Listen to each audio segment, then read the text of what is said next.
Let's mic, देश का मिजाज, साउथ।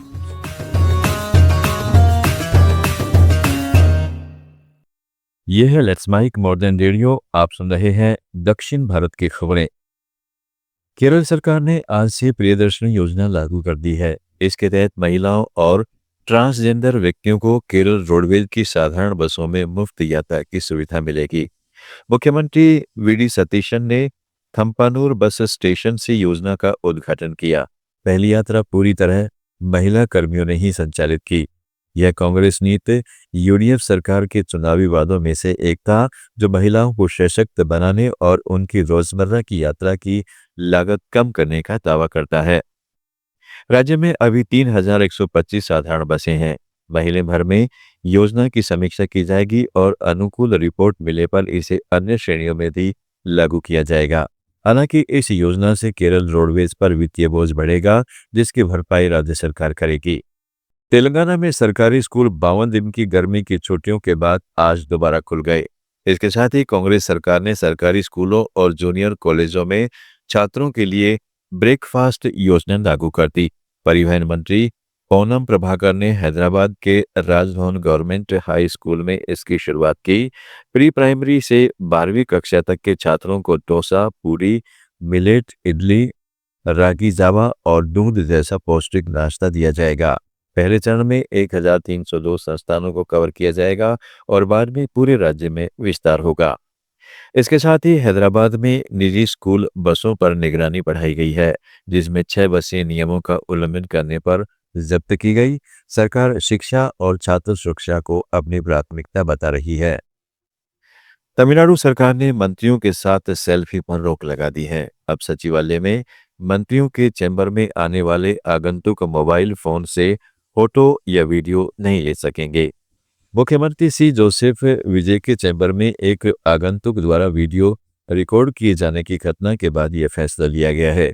मंत्रियों के कार्यालयों में नियुक्त फोटोग्राफर आगंतुकों की मंत्रियों के साथ पेशेवर फोटो खींचेंगे और उन्हें उसी दिन क्यूआर कोड के जरिए डाउनलोड करने की सुविधा दी जाएगी। यह व्यवस्था पहले से कुछ मंत्रियों जैसे आदव अर्जुन ए, श्रीनाथ और एन मारी विल्सन के कार्यालयों में लागू है। सरकार का कहना है कि इससे सुरक्षा बनी रहेगी और आगंतुकों को अपनी शिकायत दर्ज कराने का प्रमाण भी मिल सकेगा।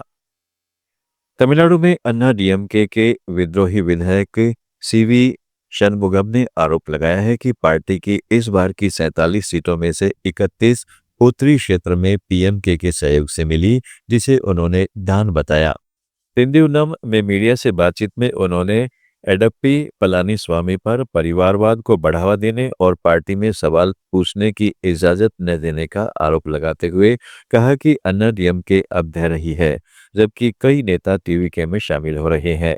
इस बीच क्रॉस पार्टी दल बदलुओं, खासकर अन्ना डीएमके की ट्रेड यूनियन विंग अन्ना थोजु संघा पहनावे के पूर्व नेता ए कमला कन्नन समेत ट्रेड यूनियन नेताओं के टीवीके में आने से टीवीके अपनी अलग ट्रेड यूनियन विंग बनाने की दिशा में आगे बढ़ रही है। कर्नाटक में कैबिनेट विस्तार को लेकर कांग्रेस के भीतर राजनीतिक गतिविधियां तेज हो गई हैं। रिपोर्ट के मुताबिक मुख्यमंत्री डीके शिवकुमार और उनके भाई पूर्व सांसद डीके सुरेश दोनों वरिष्ठ कांग्रेस नेता बीजेड जमीर अहमद खान को मंत्रिमंडल में शामिल किए जाने के पक्ष में है। बताया जा रहा है कि जमीर अहमद ने हाल में डीके बंधुओं से मुलाकात कर अपनी दावेदारी रखी है। हालांकि कांग्रेस के कई अन्य मुस्लिम विधायक भी मंत्री पद की दौड़ में है, इसलिए अंतिम फैसला पार्टी हाईकमान को करना है। सूत्रों के अनुसार इस मुद्दे पर अब नजर कांग्रेस नेता राहुल गांधी के फैसले पर टिकी है।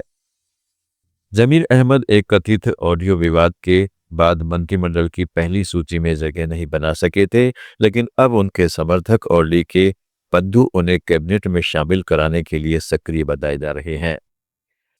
तमिलनाडु, कर्नाटक, केरल, आंध्र प्रदेश, तेलंगाना, पुडुचेरी और अंडमान निकोबार की ताज़ा खबरों के इस बुलेटिन को रोजाना सुनने के लिए डाउनलोड करें लेट्स माइक ऐप। जुड़े रहिए लेट्स माइक के साथ। आप सुन रहे थे let's mike modern radio. Follow कीजिए हमें हमारे सोशल मीडिया प्लेटफॉर्म्स पर।